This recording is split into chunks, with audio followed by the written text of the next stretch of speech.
Tómense tan solo 5 minutos, el tiempo que tarda el segundero en dar 5 vueltas, para reflexionar profundamente sobre su propia muerte. Sorprendentemente, es posible que tomen decisiones mucho más crueles de lo habitual, o se obsesionen aterradoramente con artículos de lujo costosos. ¿Por qué nos ocurre este fenómeno psicológico tan extraño y peculiar? Los seres humanos somos los únicos animales que vivimos con la clara conciencia de que algún día moriremos. Si lo pensamos detenidamente, es un hecho tan horripilante y aterrador que nos da escalofríos. Siendo nuestra vida una cuenta regresiva con un final incierto, ¿cómo es que podemos sonreír y tomar un café todos los días? Para desvelar este secreto, un equipo de psicólogos estadounidenses realizó un interesante experimento con jueces. Dividieron a los jueces encargados de un caso en 2 grupos y le hicieron una pregunta escalofriante a solo uno de ellos. Usted va a morir hoy mismo. ¿Qué le pasa por la cabeza en este momento? Luego, les pidieron a ambos grupos que fijaran la fianza para un mismo caso de delito de prostitución. El resultado del experimento fue completamente inesperado e impactante. Los jueces que revisaron el caso con su serenidad habitual fijaron una fianza promedio de unos $50. Sin embargo, los jueces que pensaron en la muerte durante tan solo 5 minutos impusieron una fianza enorme de $455. Era una cantidad 9 veces mayor de lo habitual, una intensidad de castigo terriblemente severa. Este extraño fenómeno también se manifiesta de la misma manera en nuestros patrones de consumo o en cómo elegimos a nuestros líderes. El profesor Jamie Arndt hizo que los participantes pensaran en la muerte durante 5 minutos y luego les pidió que eligieran una marca. El resultado fue que mostraron una preferencia mucho más fuerte por marcas de lujo costosas en lugar de marcas comunes y prácticas. El resultado también fue muy sorprendente cuando se les preguntaba a estudiantes universitarios con qué género de jefe preferirían trabajar. Los estudiantes que pensaron en la muerte eligieron abrumadoramente líderes masculinos, argumentando que deseaban un liderazgo fuerte. Se sintieron ciegamente atraídos por líderes autoritarios que infundían certeza con un tono simple y fuerte, por encima de los líderes racionales. Y esto no termina aquí. También se observó el fenómeno de que los prejuicios hacia los demás se volvían mucho más agudos. Se les pidió a un grupo de cristianos que pensaran en la muerte y luego evaluaran a 2 personajes ficticios idénticos, cuya única diferencia era la religión. Sorprendentemente, fueron favorables hacia el cristiano, pero evaluaron con mucha frialdad al otro solo por ser judío. ¿Por qué nos volvemos tan intolerantes, defensivos y agresivos cuando pensamos en la muerte? En psicología, el miedo a la muerte que sienten los humanos suele compararse con un monstruo gigante y feroz. Si este monstruo campara a sus anchas por nuestra mente, nos volveríamos locos o seríamos incapaces de llevar una vida normal. Por eso, inconscientemente creamos unos fuertes barrotes de hierro para mantener a este monstruo bien encerrado. El primer gran barrote de hierro que encierra a este feroz monstruo del miedo es nuestra visión del mundo. Son nuestras creencias religiosas, ideologías políticas, normas morales e identidades nacionales en las que creemos firmemente. La razón por la que los jueces impusieron castigos severos fue porque el criminal había violado su visión del mundo basada en normas morales. Cuanto más temían a la muerte, más se activaba su mecanismo de defensa de construir muros más altos y proteger la visión del mundo a la que pertenecían. Sin embargo, un solo barrote llamado visión del mundo no es ni remotamente suficiente para contener el enorme miedo a la muerte. Por lo tanto, forjamos desesperadamente un segundo barrote, y su nombre es autoestima. La autoestima a la que nos referimos aquí no es el sentimiento superficial de mirarse al espejo y gritar que uno se ama a sí mismo.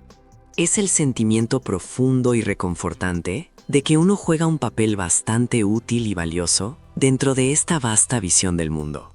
Piensen por un momento en el viejo avaro Scrooge de la novela Cuento de Navidad de Charles Dickens. Después de ver la muerte miserable y la tumba cubierta de maleza que le mostró el fantasma, renace como una persona completamente distinta.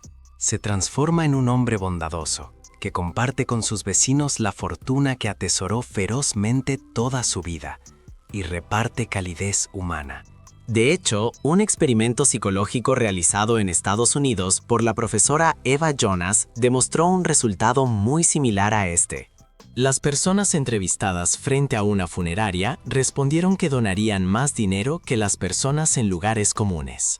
Este fenómeno, donde la actitud altruista aumenta cuando se siente la muerte cerca, se llama el efecto Scrooge. Al ayudar a alguien mientras se piensa en la muerte, obtenemos un inmenso consuelo en lo más profundo de nuestro subconsciente. Nace un sentimiento de autoafirmación que nos susurra: sí, después de todo, soy una persona bastante decente. Se persigue el objetivo de permanecer eternamente en la memoria de las personas como alguien bueno, incluso si el cuerpo físico perece. A través de este método, conocido como inmortalidad social, la autoestima protege nuestra mente del miedo a la muerte. Un momento, aquí queda un punto muy importante y escalofriante que no debemos pasar por alto bajo ninguna circunstancia. Es el sorprendente hecho de que un aumento en el comportamiento altruista no hace que el mundo sea incondicionalmente más hermoso. Las personas que abrieron sus carteras sin dudarlo frente a la funeraria solo aumentaron generosamente sus donaciones para sus compatriotas estadounidenses. Ante las donaciones para extranjeros o de otras etnias, mostraron una actitud muy fría y firme, dándoles la espalda. Solo muestran amabilidad a los nuestros, quienes comparten su visión del mundo, mientras rechazan total y fríamente a los forasteros. Esto se debe a que sienten que su propia existencia se ve amenazada si su patria o religión, que les garantizan la vida eterna, se tambalean. Por eso surge el aterrador instinto de apoyarse en dictadores que oprimen y persiguen con mano dura a otras etnias o minorías. ¿Estamos condenados a vivir para siempre manipulados por el miedo a la muerte, siendo un manojo de prejuicios que odia a los demás? Afortunadamente, existe una llave secreta que puede cambiar de forma positiva este trágico destino nuestro.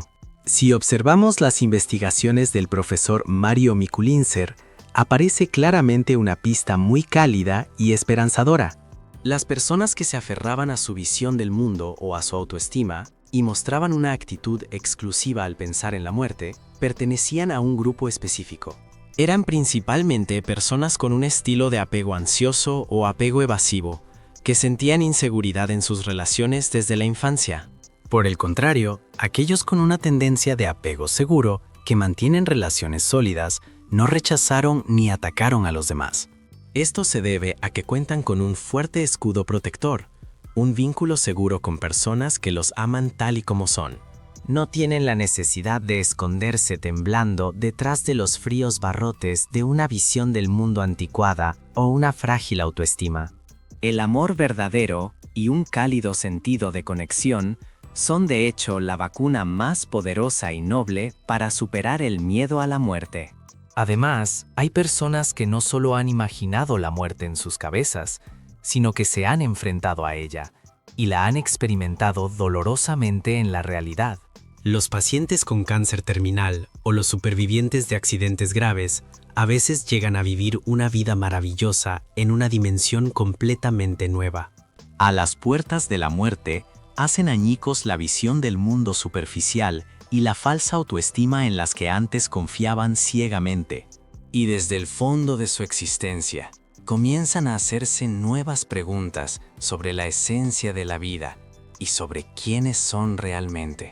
Se dan cuenta de por qué vivían de forma tan agotadora, obsesionados por la mirada de los demás y por el éxito social. Quienes alcanzan esta revelación abandonan valientemente su afán de posesión por los números acumulados en su cuenta bancaria o por los objetos costosos. En su lugar, se centran en la experiencia de sentir el calor de sus seres queridos y tratan de sentir profundamente los ciclos del universo y la naturaleza. Disfrutan del júbilo de estar vivos a través de actividades que expresan honestamente quiénes son, como el baile, el canto o la pintura. El filósofo francés Montaigne dejó una maravillosa frase célebre que dice que filosofar es aprender a morir. Él escribió sus ensayos en medio del cruel sufrimiento de los cálculos renales, con la constante tensión de no saber cuándo terminaría su vida. Creía que el valor de la vida no reside en la longitud del tiempo vivido, sino en cuán profundamente se ha vivido. Absolutamente nadie puede predecir ni saber exactamente cuándo o de qué manera llegará a su fin su propia vida. Sin embargo, desde el momento de nacer, todos sabemos claramente el hecho absoluto de que el final llegará a la vida de todos. Si ignoramos el mecanismo de la teoría del manejo del terror, podríamos terminar viviendo dentro de una estrecha visión del mundo, menospreciando a los demás. A partir de hoy, ¿qué les parece si intentan vivir de una manera un poco diferente a la de antes, saboreando el día a día lentamente? Cuando terminen de leer este texto, dejen a un lado su teléfono inteligente por un momento y tómense el tiempo para observar detenidamente su entorno. Caminen por la sala de estar o salgan a dar un paseo ligero por su vecindario y dejen volar su imaginación en silencio de esta manera. ¿Qué pasaría si este fuera el último árbol que veré en el mundo y la última brisa que acariciará mi mejilla? Si el cielo nocturno que veo hoy fuera el último cielo nocturno de mi vida, ¿de qué emociones se teñiría mi corazón? Intenten contemplar el mundo añadiendo el mágico adjetivo último a cada momento ordinario de su vida cotidiana. Se darán cuenta al instante de que las preocupaciones que pesaban sobre sus hombros y su terquedad hacia los demás son tan insignificantes como el polvo cósmico. Es muy posible que en esos fugaces 5 minutos en los que se enfrentaron a la muerte, comience de nuevo una vida verdaderamente deslumbrante.